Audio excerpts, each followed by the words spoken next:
राम राम राम सर्वेभ्यः नमो नमः सुप्रभातम्।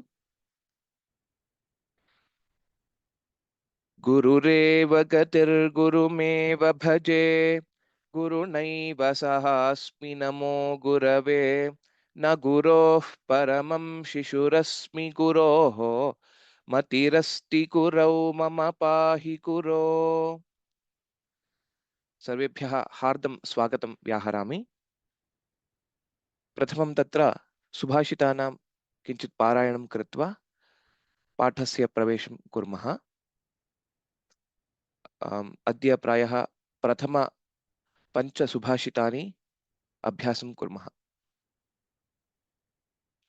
I request the students to raise your hands so that you can recite the subhashitani.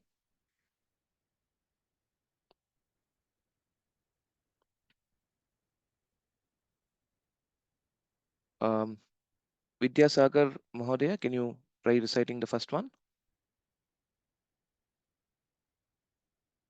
You can unmute yourself.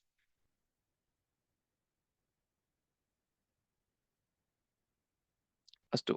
Hema Bhagini, can you recite?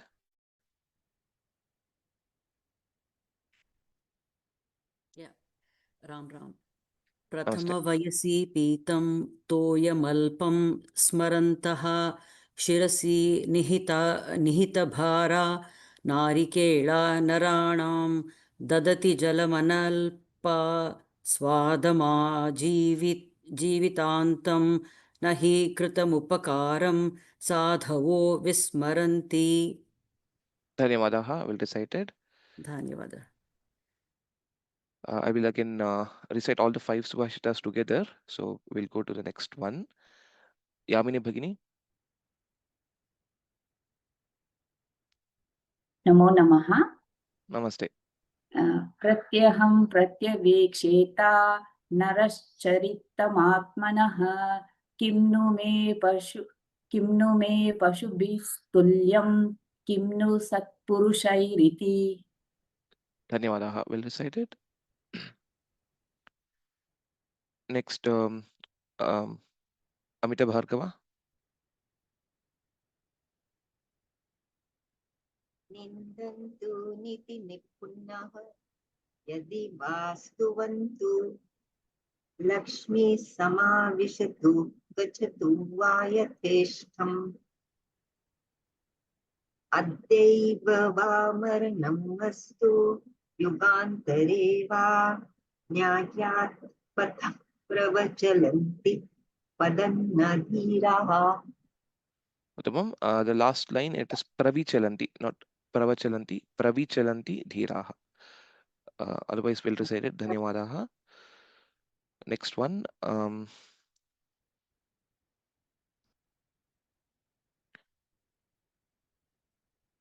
Okay. Jairam Mahodaya, can you recite the next one? Raja Ghani Brahmana Sarvabhakshi Sri Shankarabhagavatpadah Sahayah Resha Pradipodhikita Pramadhi Yaja Ani Yascha Krutam Naveti. Dhanyavadaha. We'll recite it. Okay, the last one. Gopal Krishna Mahodaya. Ram. Vidyaya Vimalaya Lankrato. Vimalaya Plankrito Turjana Sadasi Mastu Kashana Saksharahi Viparitatam Gataha Kevalam Jagati Te Raksasaha. Uttamam. Dhanyavadaha. We'll recite it. Okay, now I shall recite these 5 subhashitas together. Please listen carefully and also practice it. प्रथम वयसि पीतन्तोयमल्पं स्मरन्तः शिरसि निहितभारा नारिकेला नराणां ददति जलमनल्पास्वादमाजीवितान्तं न हि कृतमुपकारं साधवो विस्मरन्ति। प्रत्यहं प्रत्यवेक्षेत नरश्चरितमात्मनः किन्नु मे पशुभिस्तुल्यं किन्नु सत्पुरुषैरिति। निन्दन्तु नीति निपुणाः यदि वा स्तुवन्तु लक्ष्मीः समाविशतु गच्छतु वा यथेष्टम् अद्यैव वा मरणमस्तु युगान्तरे वा न्याय्यात् पथः प्रविचलन्ति पदन्न धीराः राजाघृणी ब्राह्मणः सर्वभक्षी स्त्री चात्र पादुष्टमतिः सहायः प्रेष्यः प्रतीपोऽधिकृतः प्रमादी त्याज्या अमीयश्च कृतन्न वेत्ति विद्यया विमलयाप्यलङ्कृतः दुर्जनः सदसि मास्तु कश्चन साक्षरा हि विपरीतताङ्गताः केवलं जगति तेऽपि राक्षसाः। उत्तमम्। अद्य अष्टमः पाठः श्री शङ्करभगवत्पादाचार्याः एतस्मिन् विषये चर्चां कुर्मः।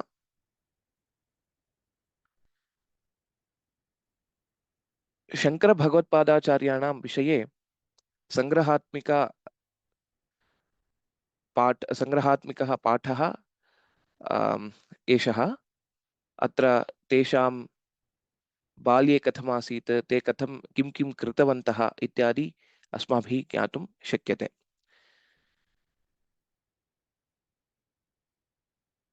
अहो आश्चर्यपरम्परा केयम् अष्टवर्षे चतुर्वेदी द्वादशे सर्वशास्त्रवित् षोडशे कृतवान् भाष्यं द्वात्रिंशे मुनिरभ्यगात्।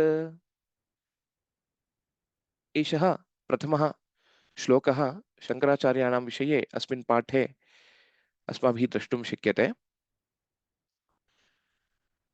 अहो अहो इत्यनेन आश्चर्यरूपेण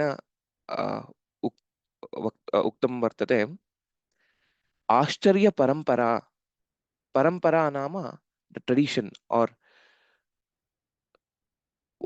whose charitram is so auspicious or so surprising, astonishing, एवं भी वक्तुं शक्यते। आश्चर्यपरम्परा का इयम्, अत्र गुणसन्धिः वर्तते एयम् इत्यत्र। का इयम् आश्चर्यपरम्परा, परम्परा इति स्त्रीलिङ्गशब्दः, अतः का इयम् आश्चर्यपरम्परा, whose परम्परा is so astonishing इति प्रश्नः। तदनुगुणं श्लोकः वर्तते अष्टवर्षे चतुर्वेदी।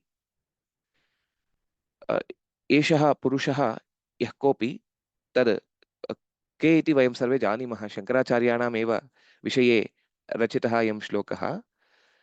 अष्टवर्षे यदा शङ्कराचार्यः अष्टहायनः आसीत् तदा एव चतुर्वेदमपि अधीतवान् इति। Chaturvedi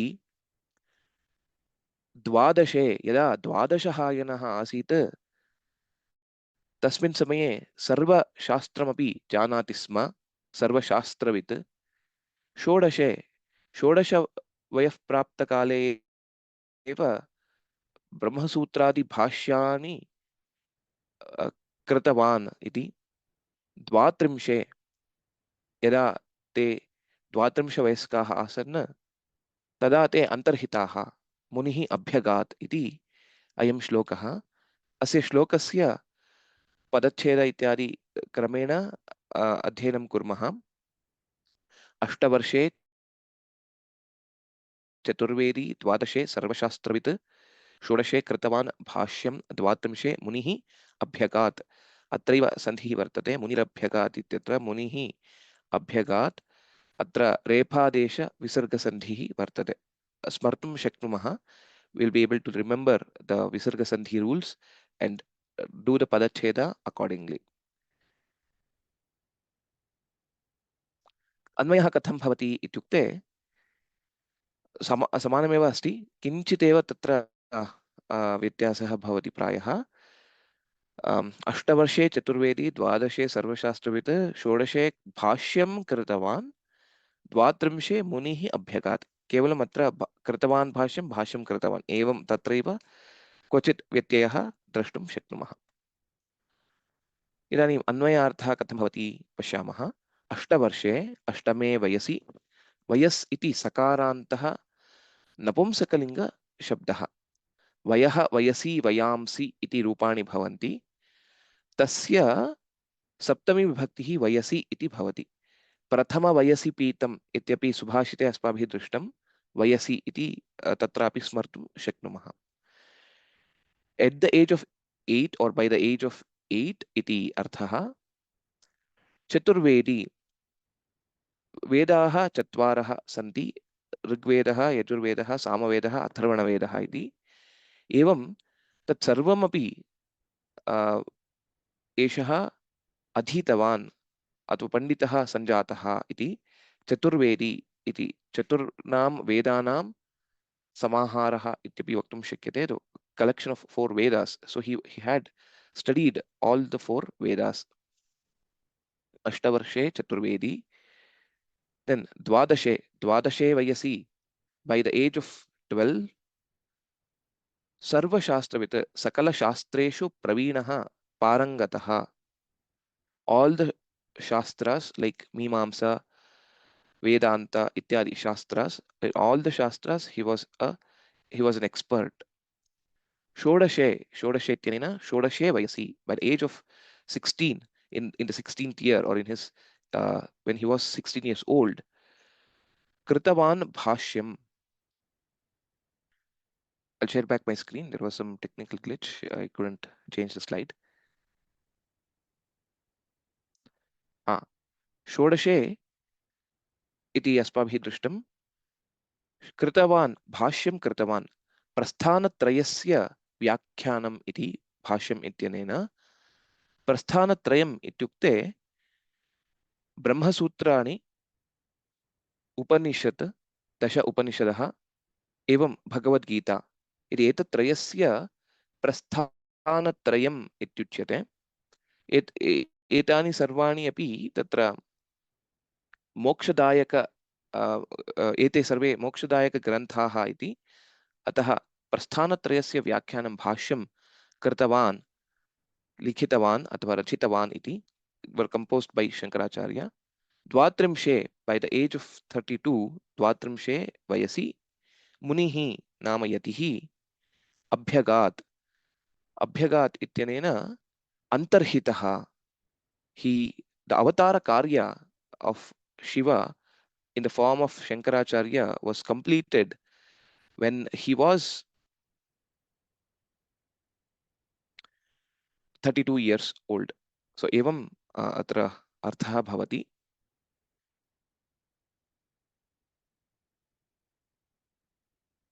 Eshah antarhitah, left the world iti arthah bhavati. Idanim tasya अन्वयार्थं पश्यामः.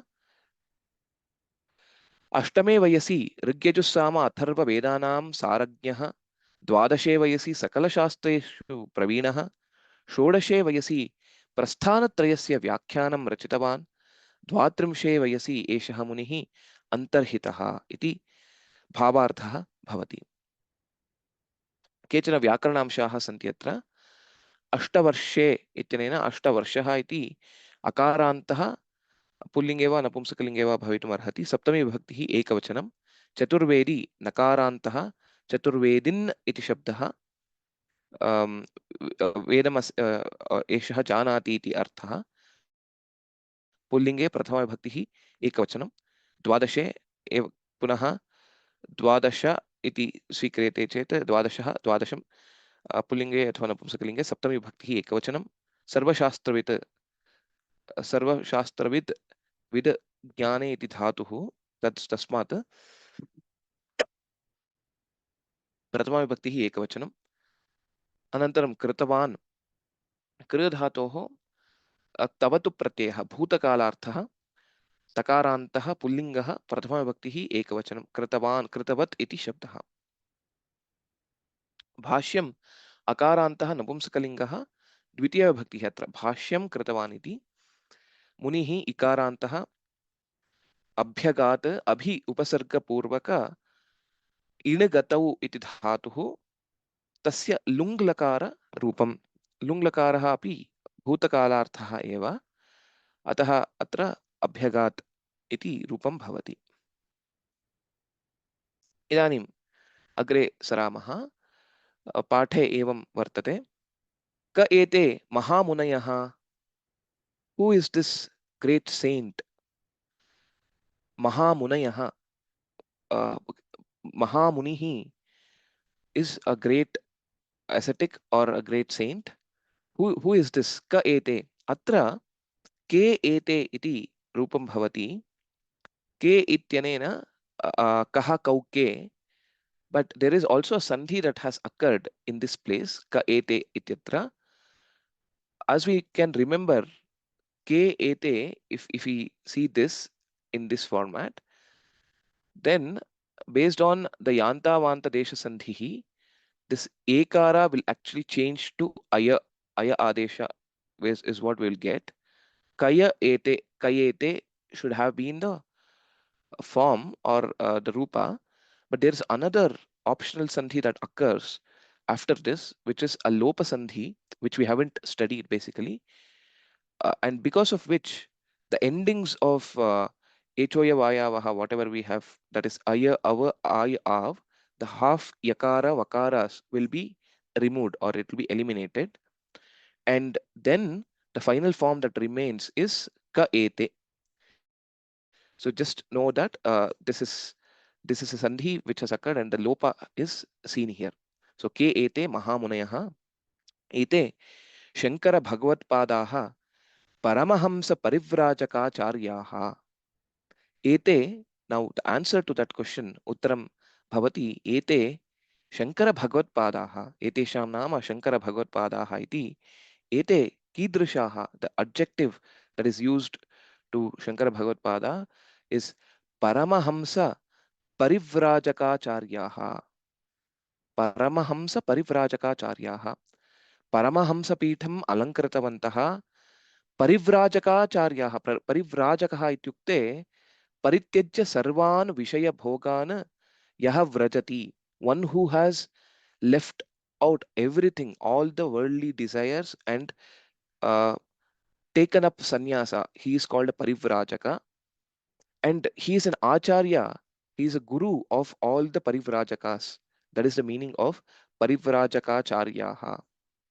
So here, in the first four sentences, Ashcharya Parampara came, and then Ka ete Mahamunayaha, ete Bhagavatpadaha ityadi. We are using the Bahuvachanam to show explicitly the Gauravam or the honor. Sanskrit bhashayam ekavachanasya upayogepi gauravah bhavatyeva. So there is no harm in using given either the ekavachanam or bahuvachanam. So in the first two statements we have used bahuvachana to depict or explicitly showcase the respect towards the acharya. But in the lesson, if we see further, we will be using the ekavachana rupas. So there also the respect to acharya is definitely there. So just know that, and let us proceed with the next reading. Jagat Guruhu Shankaracharya Keraleshu Purnanadyastate Vidyamanam Kalatinamakam Gramam Swajanmana Alanchakara Tasya Pita Paramabhagavataha Shivaguruhu Janani cha Dharmashila Sati Aryamba Soyamacharyah Kristiya Saptama Shatake Nandana Samvatsare Vaishakha Shukla Panchamyam Tithau Shubhe Muhurte Avatarat. Pashyamaha. Jagat Guruhu, Jagataha Guruhu, a guru to the entire world, Jagat Guruhu Shankaracharya, Keraleshu, in the Kerala Deshe, Purna Nadyastate, Atra Sandhi Vartate, Purna Nadyaha Tate, Sakara Deshaha Visarga Sandhihi, Tate iti Saptami Bhaktihi Ekavachanam. On the banks of the river Purna, there was a place called Kalati.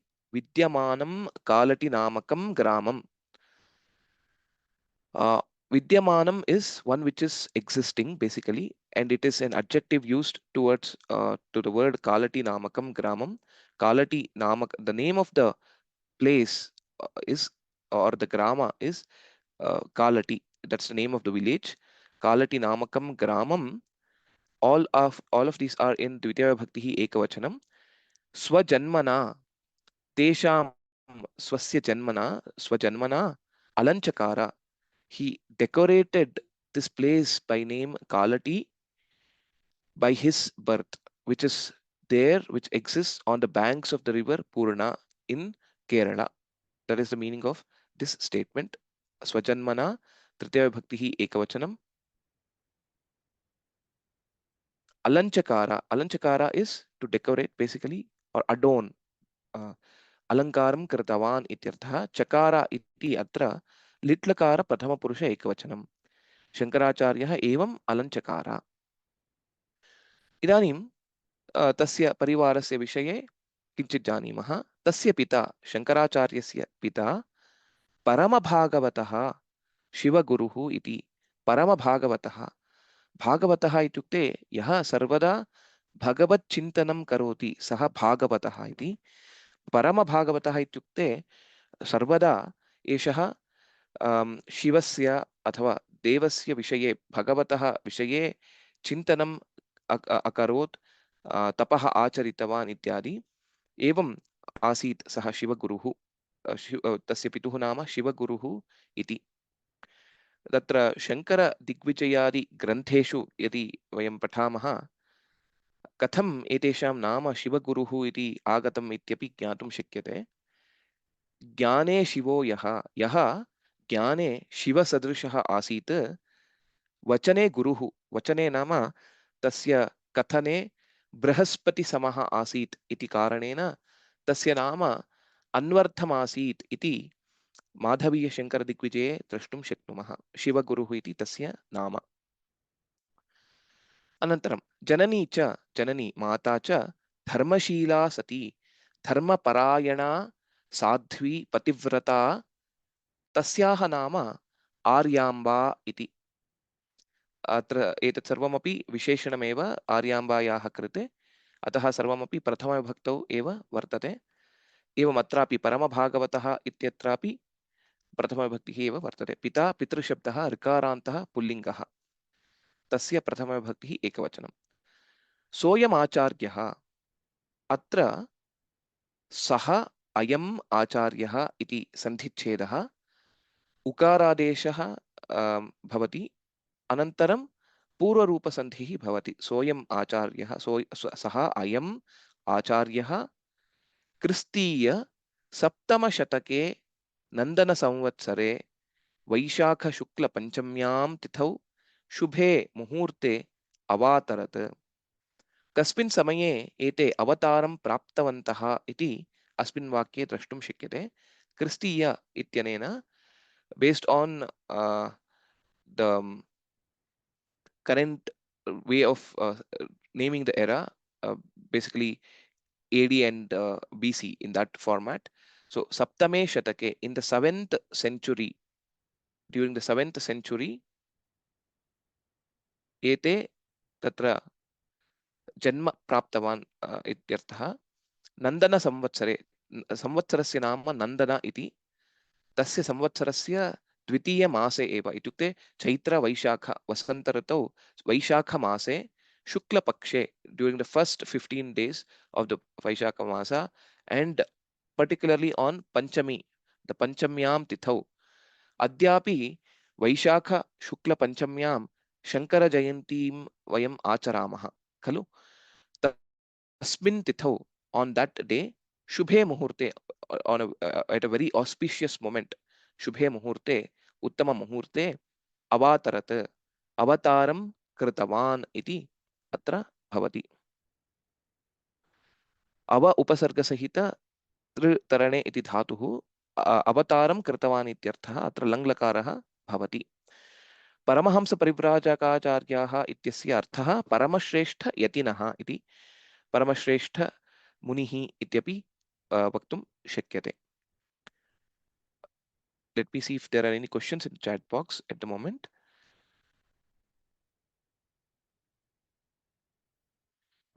Related to the chandas of the subhashitas, etc. While we learn the subhashitas, pada padartha, etc., we will be learning that in detail. So will not be mentioning it during the Parayanam.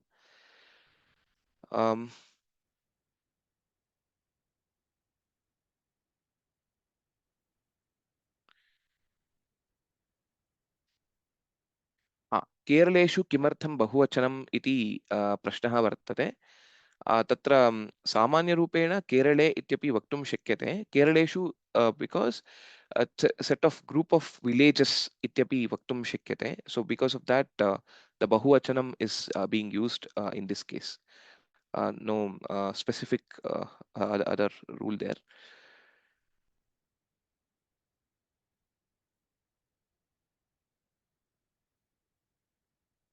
Sati usage. Sati is basically patni ityartha. Sati ityanena patni iti artha bhavati. Pativrata ityapi artha bhavati.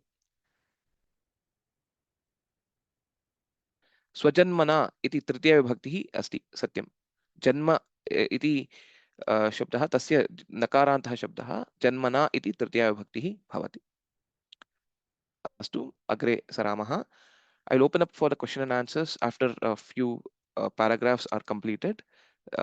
Even more question and answers we can interact and look into it.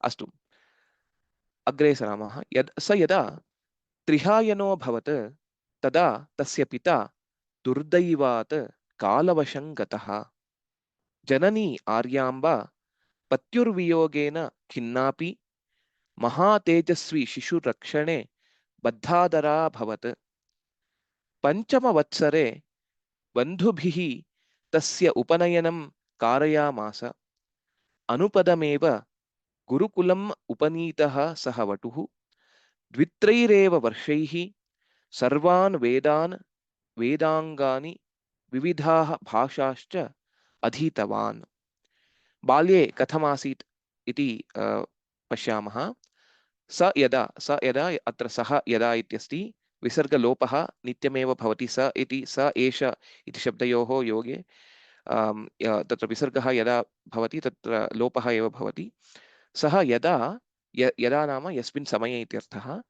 त्रिहायनो भवत् त्रिहायनः अभवत् त्रि इत्यनेन तृतीयवर्षे इति हायनः वयस्कः तृतीयवयस्कः अभवत् आसीत् अभवत् अत्र लङ्लकारः प्रथमपुरुषः एकवचनं तदा यदा we use it in conjugation or in together यदा हि धर्मस्य ग्लानिर्भवति भारत तदा इत्यादि तदात्मानं सृजाम्यहम् इत्यपि गीतायामपि अस्ति यदा तदा when then इति भवति तस्य पिता तस्य इत्यनेन शङ्कराचार्यस्य इत्यर्थः पिता अत्र षष्ठीविभक्तिः एकवचनं पिता तस्य नाम शिवगुरुः वयं ज्ञातवन्तः दुर्दैवात् दुरादृष्टवशात् अत्र पञ्चमी विभक्तिः भवति पञ्चमी विभक्तिः एकवचनं कालवशं गतः कालवशम् इत्यनेन यमवशम् इत्यर्थः नाम मरणं प्राप्तवान् दिवङ्गतः इत्यर्थः गतः इति तप्रत्ययः भूतकालार्थः कृदन्तः so he because of an unfortunate thing he died Shiva Guru died when Shankaracharya was just 3 years old इति अत्र प्रथमपुरुषः प्रथमविभक्ति एकवचनं जननी आर्याम्बा पत्युर्वियोगेन पत्युः वियोगेन अत्रापि ऋकारादेश विसर्गसन्धिः रेफादेश विसर्गसन्धिः वर्तते वियोगेन तृतीयविभक्तिः एकवचनं after being separated or because of losing her husband खिन्ना अपि बहु दुःखिता अपि यद्यपि सा दुःखिता वर्तते खिन्ना अपि अत्र सवर्णदीर्घसन्धिः वर्तते महातेजस्वी शिशुरक्षणे एषः शैशवे अथवा बाल्यावस्थायां यदा सः जन्म प्राप्तवान् तस्मिन् समये एव महातेजस्वी आसीत् he was very much bright or having so much of effulgence.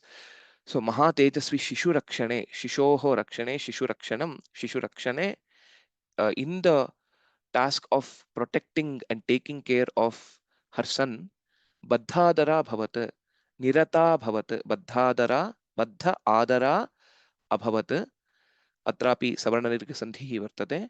So she was engaged or engrossed in taking care and protecting, safeguarding the child.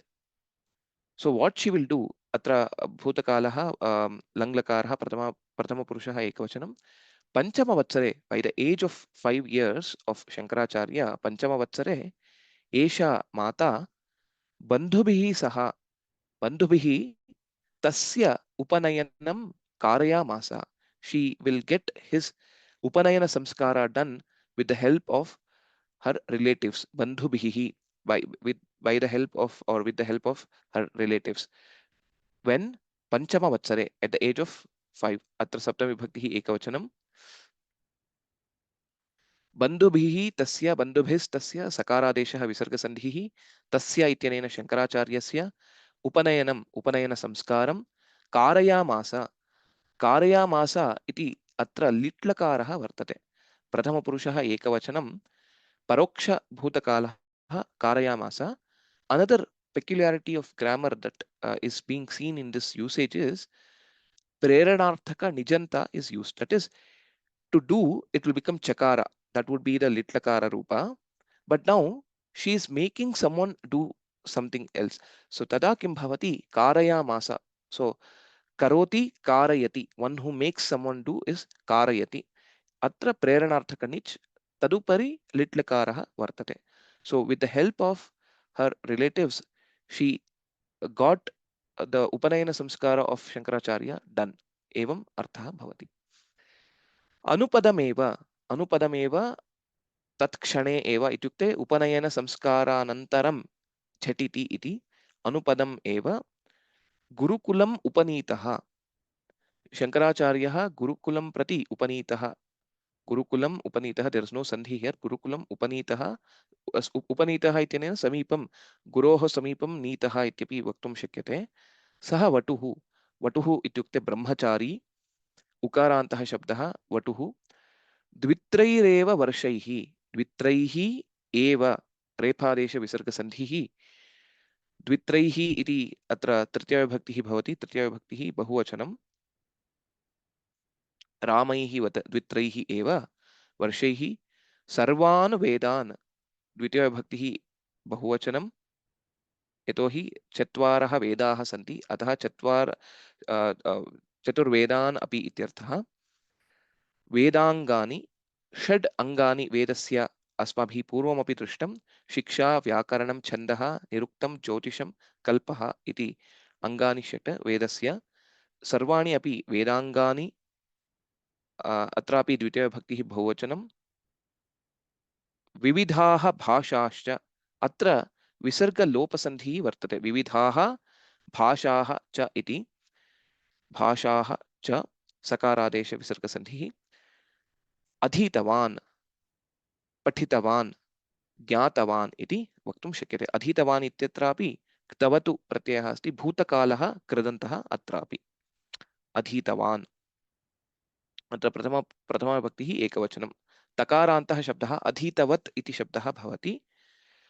अध्ययनं कृतवान् इत्यर्थः.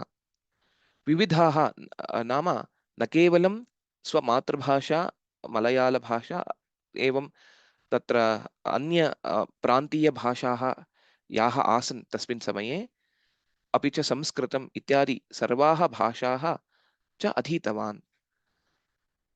केवलं द्वित्रैः इत्यनेन इन् जस्ट् 2 to 3 years, द्वौ वा त्रयो वा तैः इत्यर्थः.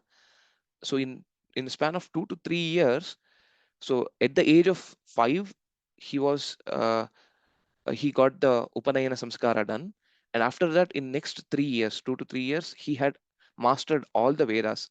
Now if we connect back to the first shloka we studied, Ashtavarshe Chaturvedi, by the age of 8, so after Upanayana, in just a span of 3 years, he was able to master all the Vedas. So if we realize mastering any one Veda for that matter also will take more than 5 to 6 years for any person who is dedicated to study only the Vedas. So if you just imagine, Shankara was a child prodigy because he could master all the 4 Vedas and all the Vedangas in just span of 2 to 3 years. That is not a surprise, because Shankara himself, that is Shiva, had taken the avatar of Shankaracharya. So Agre Saramaha, let us see if there are any questions in the chat box at the moment. Baddhadara samastapadam asti kim nasti baddha adara ityeva vaktum shakyate. So even if we make a samasa also, it will become a karmadharaya samasa, because it's an adjective. That baddhadara, it's a adjective to say katibaddha asit iti artha, athava nirata abhavat iti artha bhavati. Samichinam. There is another one.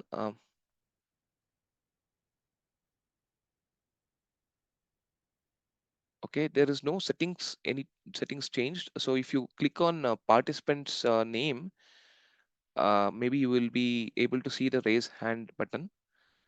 And then kinna api sandhi, kinna api dirgha asti, kinna api atra savarna dirgha sandhi vartate. Okay, and then anupadameva tat kshanameva ityartha, immediately after it. That is the meaning of anupadameva. Astu agre saramaha. Agre kim bhavati pashyamaha.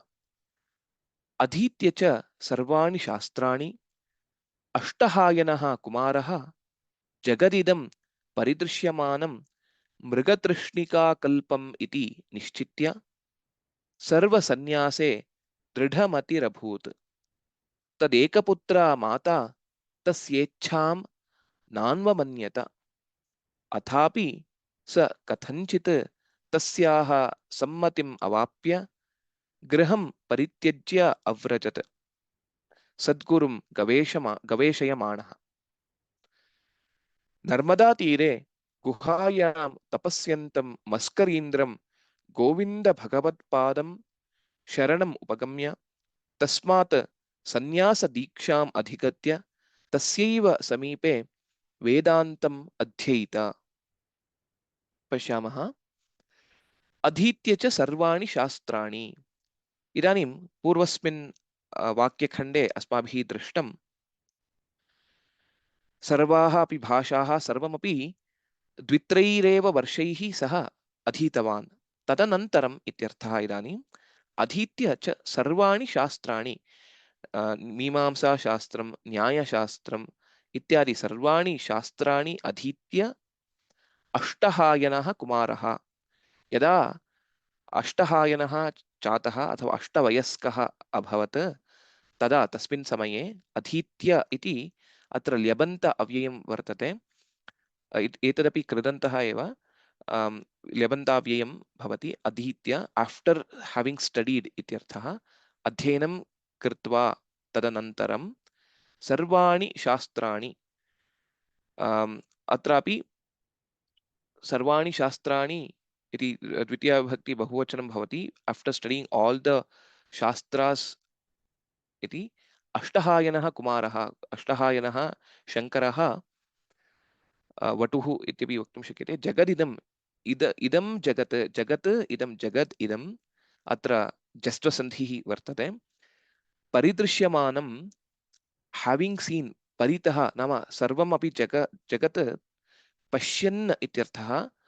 Having being seeing the entire world and understanding that मृगतृष्णिका कल्पम, Shankaracharya could understand, realize that this entire world is like a mirage. That is, this is not the absolute reality.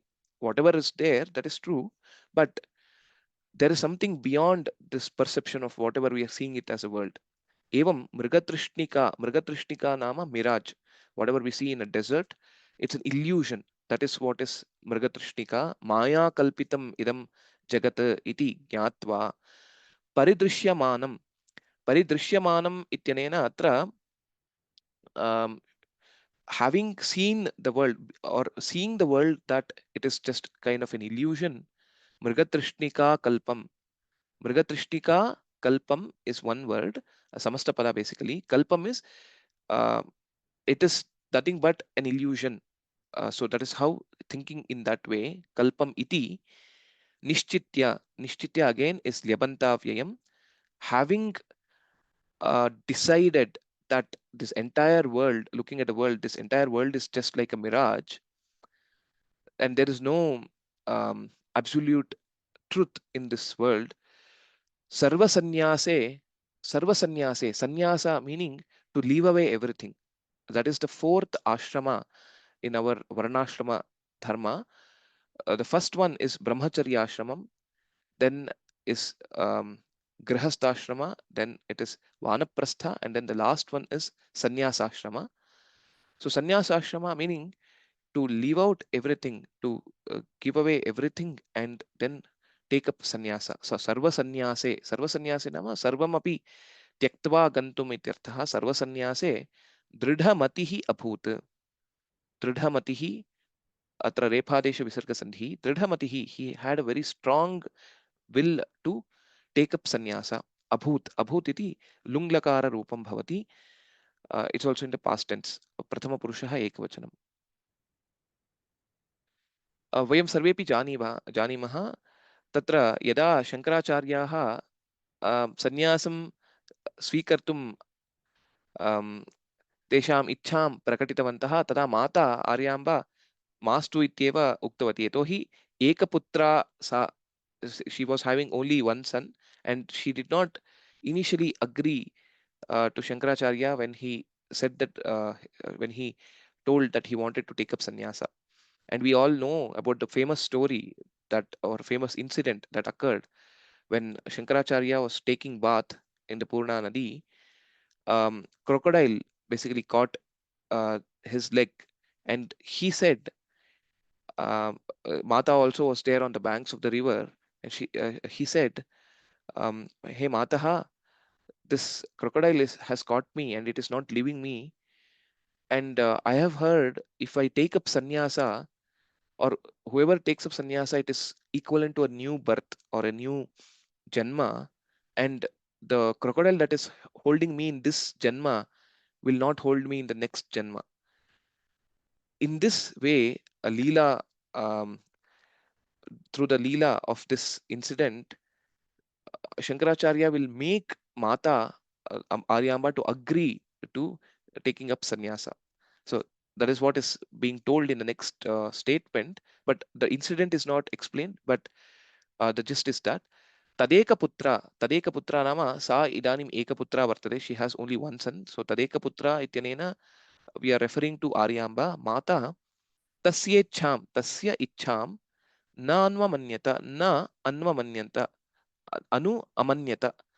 Manadhato langlakara prathama purusha ekavachanam. There are two one upasarga which is anu. Anvamanyata meaning she did not agree, she did not give consent ityartha. Na ityanena she did not. Tasya ichham na anvamanyata. Athapi nama even then, even though Mata did not agree to it, saha Shankaracharya kathanchit however way, in some way possible, tasyaha sammatim avapya, he obtained tasyaha shashti vibhaktihi ekavachanam tat shabda strilinga rupam sammatim avapya, having obtained her consent. Sammatim avapya, there is no sandhi here again. Sammatim avapya is again lyabantavyayam. Prapya ityartha, obtained her consent. Griham parityajya, having left his home. Griham parityajya atrapi lyabantavyayam. Avrajata ityanena he went away. When we see the word parivrajakaha, the another meaning is also one who will always keep wandering, one who will be going from one place to another place is also parivrajaka, another way of looking at the word or the meaning. Vrajati is gachati ityartha. So when do we use parityajya, adhitya, or nishchitya, avapya, etc.? These lebantas is whenever there are multiple kriyas, whenever there is a sequence of actions that are there, the purva actions, the first and the second or the third actions will get this lebanta vyaya. So that is say it is in continuation. After having studied, he thought, he decided that after having decided, he had a very strong desire to take up sannyasa. And then evameva atra avapya, sammatim avapya, having obtained her consent after having left the home, graham parityajya sadgurum gaveshayamanaha saha gatavan iti ityadi avrajat. So there are multiple actions, and in the sequential order, the previous actions will get lebantavyaya. Leb or also tva is another avyaya which we can also make use of the kridanta. Astu sadgurum gaveshayamanaha avrajat. So he went out from his home in search of gaveshayamanaha, anveshanam kurvan ityartha. So here there's shanach pratyaya, present continuous. Gaveshayamanaha, having, in search of, basically in search of. अत्र प्रथमपुरुषः एकवचनमेव, यतोहि शङ्कराचार्यः इत्येव सः शङ्कराचार्यः सद्गुरुं गवेषयमाणः अव्रजत, गृहं परित्यज्य अव्रजत. He went out in search of Sadguru. So the requirement of a guru in any sadhana or in any of the learning is very important. We all know Shankaracharya was the avatara of Sakshat Shiva or Parameshwara, but still, when he was on this bhumi, based on how he set an example of how we should be and how we should approach a guru and how we should learn from him. So we can see throughout the life of Shankaracharya various things that he has followed, which are kind of set as an example for us. So we need to study under a guru if we are really interested in excelling our life. Evam tada te gurum prati gurum anvishan gachati tada narmada tire, narmada nadyah tire, narmada tire, tire itinena banks of the river Narmada, atrapi saptami vibhakti ekavachanam bhavati. Guhayam tapasyantam, guha is strilinga shabdah, akarantah strilingah, guhayam saptami vibhakti ekavachanam. Tapasyantam, tapasyantam ityanena, one who was doing the tapas, present continuous again here also. Tapasyan iti shabdah, tapasyat is shatra pratyaya, present continuous. Tapasyantam maskarindram, maskarindram अत्र सन्धिः अस्ति, पुनः समासोऽपि वर्तते. मस्करीणाम् इन्द्रः, मस्करी इत्यनेन or ascetic. So he is maskari, one who is greatest of the maskaris, or one who is the king of the maskaris also we can think. So so sannyasa rat ityapi vaktum shakyate, or sannyasacharya maskarindram. What is his name? Tapasyantam maskarindram govinda bhagavatpadam. Tesham nama guroho nama govinda bhagavatpadaha iti. Tan guru rupena Shankaracharya तत्र तेषाम् अन्वेषणं कृत्वा तेषां शरणं प्राप्तवन्तः. शरणम् उपगम्य गोविन्दपादं, गोविन्दभगवत्पादं शरणम् उपगम्य, taking the refuge under the Guru, Govinda Bhagavatpada. Upagamya is again having gone or taking the seeking the refuge under him. Tasmat, tasmat ityanena, tasmat guroho acharyat sannyasa diksham adhigatya. Having taken up the sannyasa under his tutelage or under his guidance, sannyasa diksham adhigatya, sannyasa diksham, there is no sandhi here again, adhigatya, having taken up the sannyasa, tasyaiva, tasya govinda bhagavat padasya eva samipe, tesham samipe eva vedantam adhyaita, vedantasya adhyayanam kritavan iti. Vedant अध्येता इत्यनेन अत्रापि लङ्लकारः वर्तते, प्रथमपुरुष एकवचनम्, अधि उपसर्गसहित अध्येता। इदानीं पश्यामः कानिचन कठिनपदानि। मृगतृष्णिका कल्पम् अथवा मृगतृष्णा कल्पम् इत्यपि वक्तुं शक्यते। दिस् इस् मृगतृष्णिका कल्पम्. So here I'll just make that correction later. Mrigatishnika kalpam is Mriga Marichika Samanam. Marichika is, again, as I said, it's an illusion or a mirage. Gaveshayamanaha Anvishan Anveshanam Kurvan Maskarindraha Yativaryaha Adhyaita Adhyenam Kritavan. He studied under Govinda Bhagavatpada. So even if you see the Bhajagovindam, the famous Bhajagovindam, if you see also, we can see or interpret the first shloka of Bhajagovindam in two ways. One is Govindam Bhaja, Bhaja Govindam, Bhaja Govindam, Govindam Bhaja Moodhamate iti Acharyahi Uktam. The first or the direct meaning, if we want to consider, we can say Keshavam athava Narayanam Govindam Bhagavantam Bhaja. So pray upon or meditate upon the God. Anyaha arthaha api bhavati Gurum Gurum Bhaja.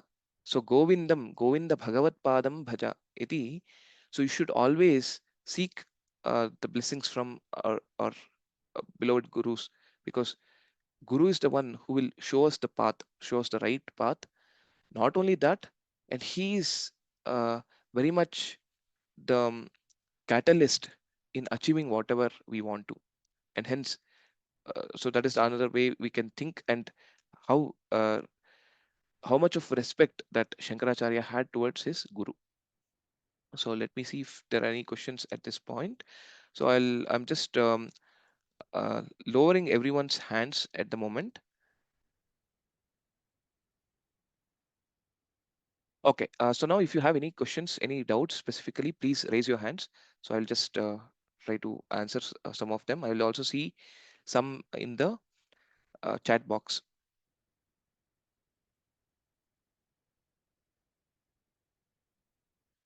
Okay, so there is one question. Patyur viyogena janani aryama patyur viyogena khinnapi. What is the meaning? Patyuhu nama of the husband, viyogena of the separation, because Shiva Guru had bred his last, so he died. So that viyoga, what the separation is, what is patyur viyogena? Khinnapi. Khinna is basically being very distressed or um, very sad because of the demise of Shiva Guru. So patyur viyogena janani aryama patyur viyogena khinnapi. That is the meaning of that statement.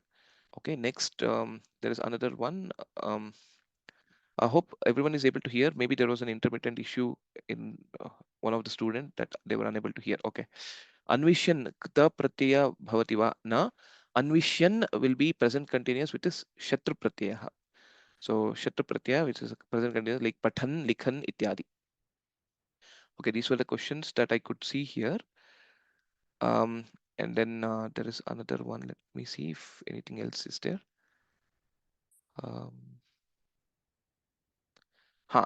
Baddhadara, I told already. Then what is adara ityasya padasya artha kaha iti? Adara ityanena, she was engrossed or she was interested in it or something like that. So that is the meaning of adara.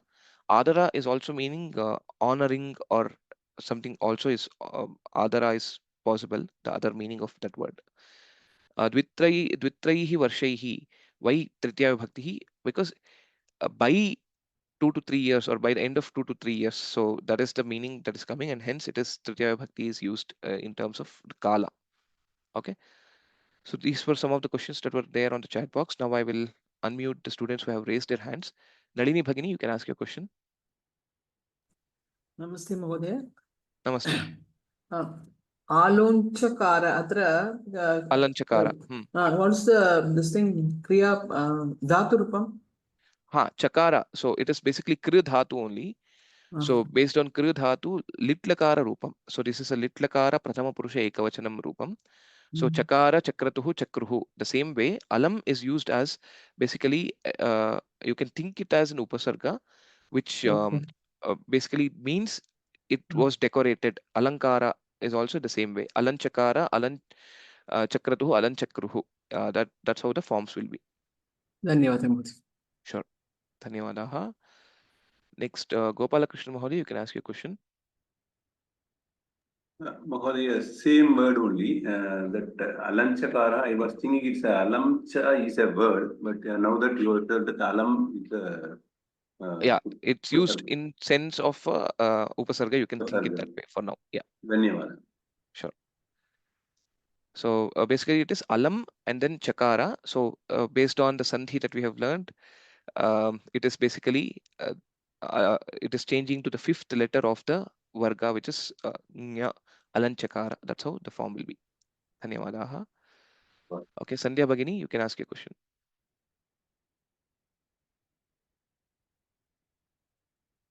Hari Om महोदय। Hari Om. महोदय, पूर्वतनकक्षायां मध्ये बहूनि सन्धीनि पाठितानि। एकदिनमेव तावदा सन्धिं पाठयति चेत् अस्माकं वयसि ग्रहीतुं बहु कष्टं भविष्यति।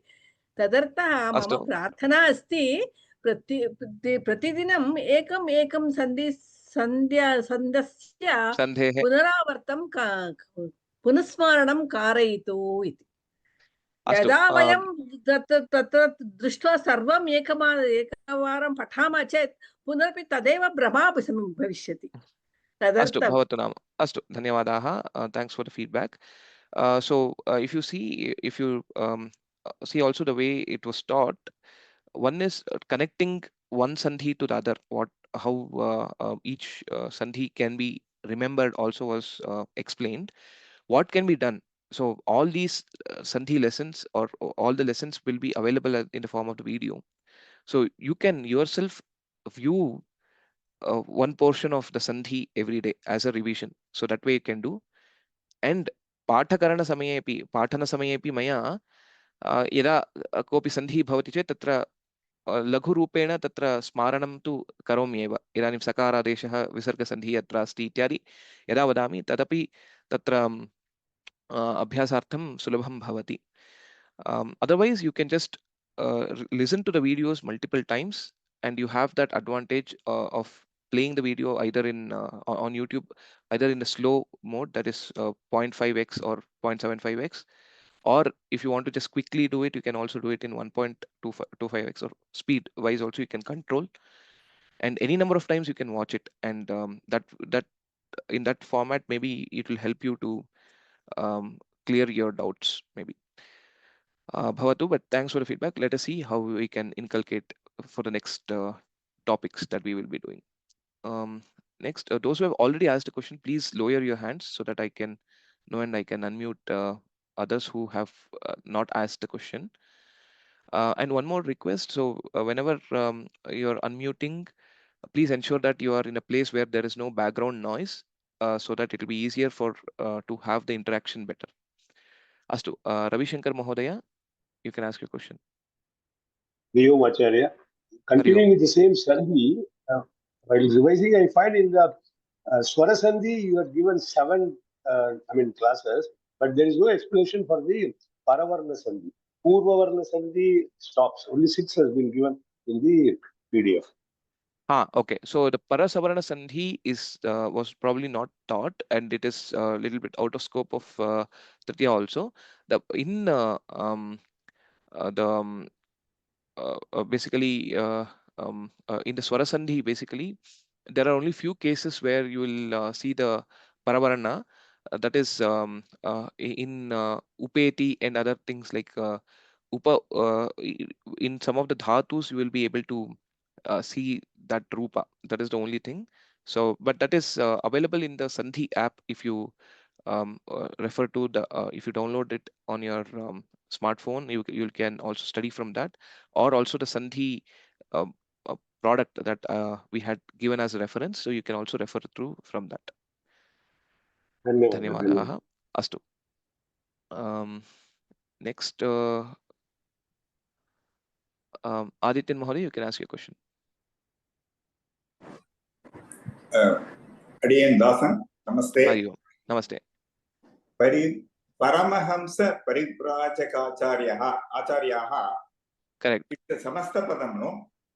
Correct. You do a Sandhi here. There is actually a samasa only. It's a samastapada. So because it's a one compound word, Paramahamsa Parivrajakacharyah, Paramahamsascha Parivrajakacharyah cha. You can also make it as a karmadharya because it is an adjective, Paramahamsa Parivrajakacharya, or and Parivrajakacharyah, Parivrajakaschyaso Acharyah cha. So he is also an Acharya and a Parivrajaka, or Parivrajakaanam Acharyah, one who is the Acharya for all the Parivrajakas. So that way also we can basically understand this word. Yeah, it's a Samastapada. Yeah. One doubt, how do we distinguish when a Padam is actually a Samastapadam and we cannot do the Sandhi, or Sandhi is possible? No, Sandhi, okay. I'll just quickly explain that. So here there is also a Sandhi here. If you notice it carefully, Paramahamsa Parivrajaka Acharya. So here it is Savarna Dirgha Sandhi, similar to other places where we saw. So what is the difference between Sandhi and a Samasa? If you consider that way, Samasa is one where you can identify multiple words forming which have come together, and there is no vibhakti rupa of the words if you try to split it. For example, here we know Parama is one word, Hamsa is one word, Parivrajaka is one word, Acharya is one word. If you see the independent words, Parama is not any vibhakti form, Hamsa is not any vibhakti form, Paramahamsa, Parivrajaka is all just like a Pratipadika, like Rama, or Paramahamsa Parivrajaka is like Rama, and on that the vibhakti is affected. So that is an indication that it is a Samastapada. So if it is just a Sandhi in any other place, like for example, Soyam Acharyaha, Saha Ayam Acharyaha, when you split the Sandhi, the words will be either a Kriyapada or a Subanta. Then it is known that it is not a Samastapada. That is the easy indication of identifying it. But through practice, I think you will be able to understand it better. Dhanyosmi, very lucid explanation. Thank you. Sure. Dhanyavadaha. Okay. So then we will probably go for the last question. Jairam Mahodaya, you can ask your question. Acharya, in what paragraph did you tell that the son screamed for his mother? Mother, help me! The crocodile is holding my leg and it's not leaving it. Yes. So that specific episode is not explained. It's not explained in this chapter, but here during this paragraph is where I just told about that incident. So athapi sa kathanchit tasyaha sammatim avapya. How did he obtain her consent to take up the sannyasa is through that Leela episode, basically, where a crocodile was holding his leg and so on. So I just explained about it, but that is not documented or is not part of the lesson.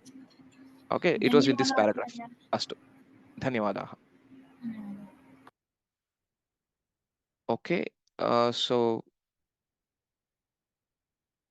and then with that we will then probably stop today's class with this. I hope I was able to answer most of your questions, at least over the chat as well as over orally as well. So we will again continue the further part of this lesson on Wednesday. Buddhavasare punaha milamaha. Please try to go over the lesson and try to understand and try to do the translation on your own. Try after listening to the lesson, try to see how you can understand it and then do the translation into your own mother tongue. So either it can be Tamil or Kannada, or even if you want, you can also do it in English. That's fine. So that you will be able to understand how to translate one thing and what is the gist of the lesson. So that also will be easier for you to understand. Okay, with that we will conclude today's session. Sarvebhyah Ram Ram Ram. Punaha Buddhavasare Milamaha. Ram Ram Ram. Namo Namaha. Yeah, there are a few questions through email that I have received. We will be answering them shortly, and we'll reply to those emails. Thank you.